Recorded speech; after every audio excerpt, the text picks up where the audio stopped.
స్వాగతం.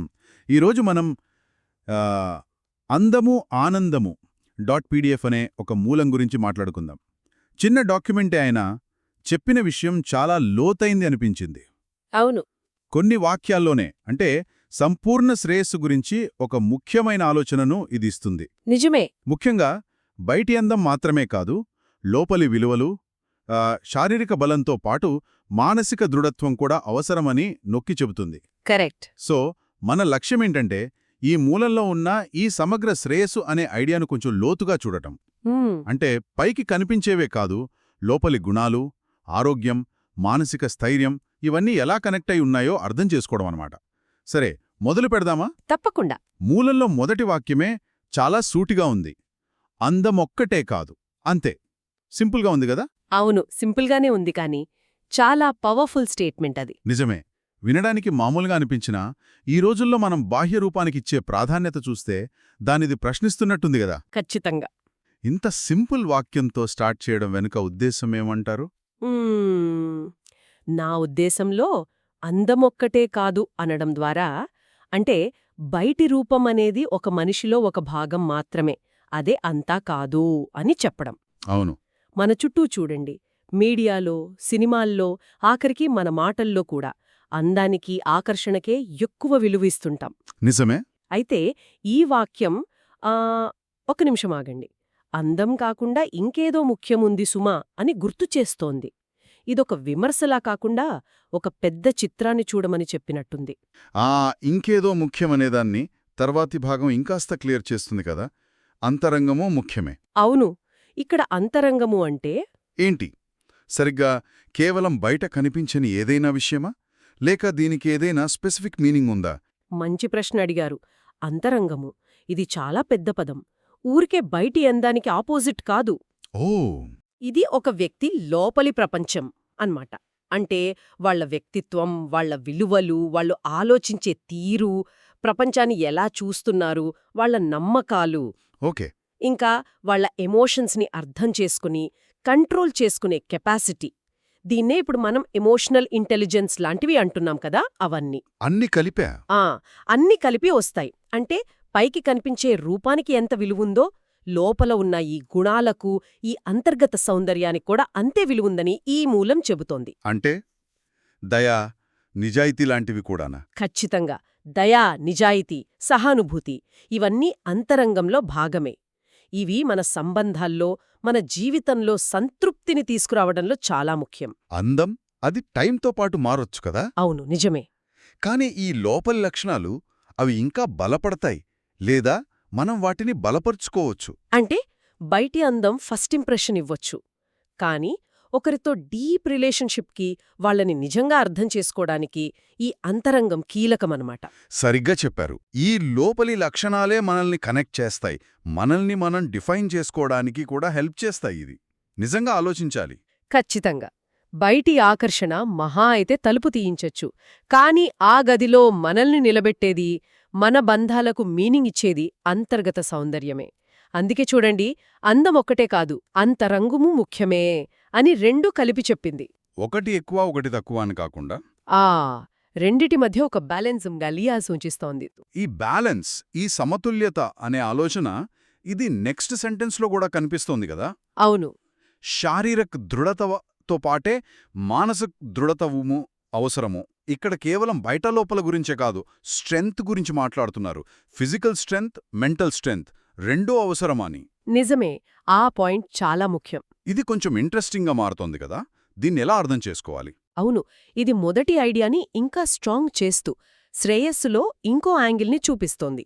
ఇక్కడ ఉంటే మంచిది అని కాదు, ఏకంగా అవసరము అని నొక్కి చెప్పడం ముఖ్యం. అవును, ఆ అవసరము అనే పదం గమనించాలి. శారీరక దృఢత్వమంటే ఊరికే కండలు తిరగడం కాదు. మంచి ఆరోగ్యం, ఎనర్జీ, రోజువారీ పనులు చేసుకోవడానికి, లైఫ్ని ఎంజాయ్ చేయడానికి కావాల్సిన స్టామినా, అది మన ఫిజికల్ ఎగ్జిస్టెన్స్కి బేస్ లాంటిది. అలాగే మరి మానసిక దృఢత అంటే జస్ట్ ఇంటెలిజెన్సా, లేక ప్రాబ్లమ్ సాల్వింగ్ స్కిల్లా, ఇంకేమైనా ఉందా? మానసిక దృఢత్వమంటే కేవలం తెలివితేటలే కాదు, దానికంటే పెద్దది. ఓ, లైఫ్లో వచ్చే ఛాలెంజెస్ని, స్ట్రెస్ని, ఒడిదుడుకులని తట్టుకుని నిలబడగలగడం, ఫెయిలియర్స్ వస్తే వాటి నుంచి నేర్చుకుని ముందుకు వెళ్లడం, ఇమోషన్స్ని కంట్రోల్ చేసుకోగలగడం, ఆ, కష్టకాలంలో కూడా ఒక పాజిటివ్ అవుట్లుక్తో ఉండగలగడం, ఇవన్నీ మానసిక దృఢత్వమే. దీన్నే మనం రెసిలియన్స్ అంటాం కదా, అది. రెసిలియన్స్, అవును. మనస్సు ప్రశాంతంగా స్ట్రాంగ్గా ఉంటేనే కదా మనం కరెక్ట్ డెసిషన్స్ తీసుకోగలం, రిలేషన్షిప్స్ని హెల్దీగా మేనేజ్ చేయగలము. అంటే దీన్ని ఇలా పోల్చవచ్చా?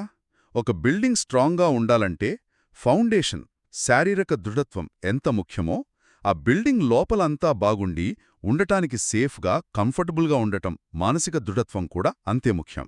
వావ్, అద్భుతమైన పోలిక చెప్పారు. పునాది లేకపోతే బిల్డింగ్ నిలబడదు, లోపల సరిగా లేకపోతే అందులో ఉండలేం. రెండూ కలిస్తేనే ఉపయోగం. సరిపోతుందా ఈ పోలిక?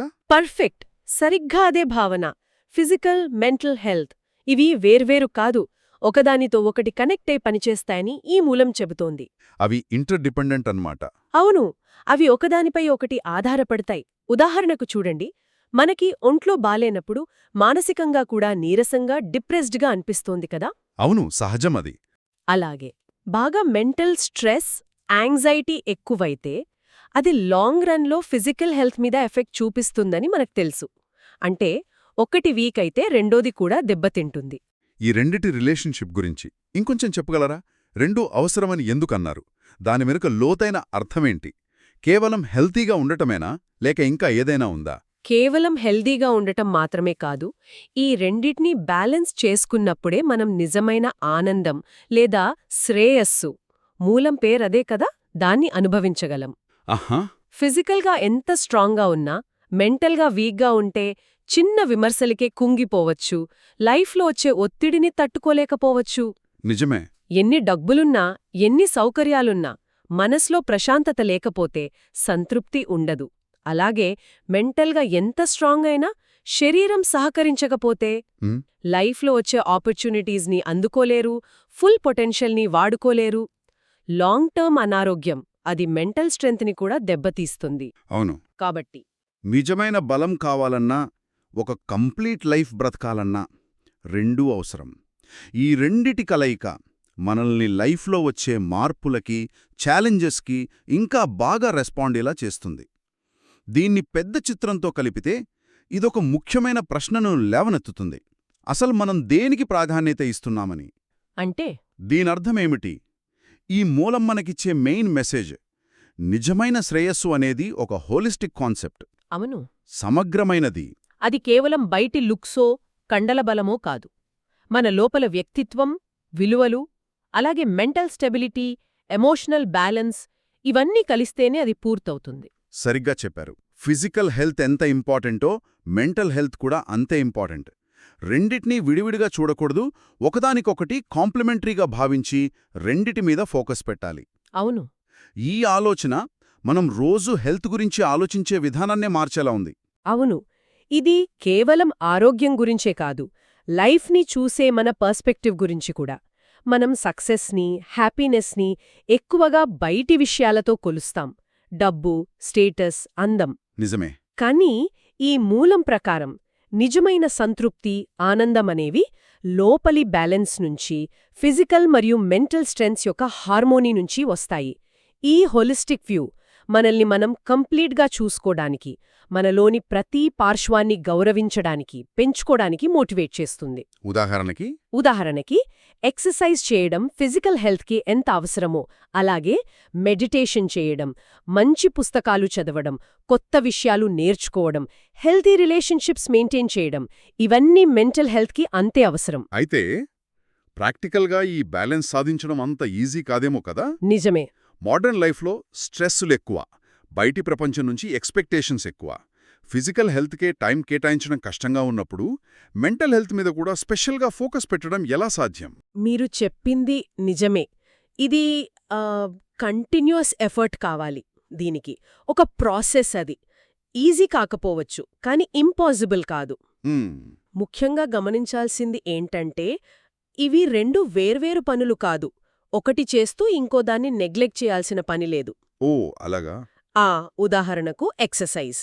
అది ఫిజికల్ హెల్త్కే కాదు, మెంటల్ స్ట్రెస్ని తగ్గించి మూడ్ని ఇంప్రూవ్ చేస్తుంది కూడా. అవును, అది నిజం. అలాగే మెంటల్గా ప్రశాంతంగా ఉన్నప్పుడు హెల్తీ లైఫ్ స్టైల్ ఫాలో అవడానికి ఎక్కువ మోటివేషన్ ఉంటుంది.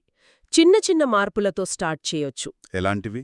రోజూ కొంచెం టైం మెడిటేషన్కో, బ్రీతింగ్ ఎక్సర్సైజ్కో కేటాయించడం, గ్రాటిట్యూడ్ని ప్రాక్టీస్ చేయడం, నెగటివ్ థాట్స్ వస్తే వాటిని గమనించడం, అవసరమైనప్పుడు హెల్ప్ అడగడానికి వెనకాడకపోవడం, ఇవన్నీ మెంటల్ స్ట్రెంగ్త్ని పెంచేవే. ఇది ఒక్కరోజులో రాదు, డిసిప్లిన్తో ప్రాక్టీస్ చేయాలి. అంటే ఇది ఒక లైఫ్ స్టైల్గా మారాలన్నమాట. గోల్స్లా కాకుండా డైలీ హ్యాబిట్స్గా మారితేనే ఈ బ్యాలెన్స్ సాధ్యం. అవును.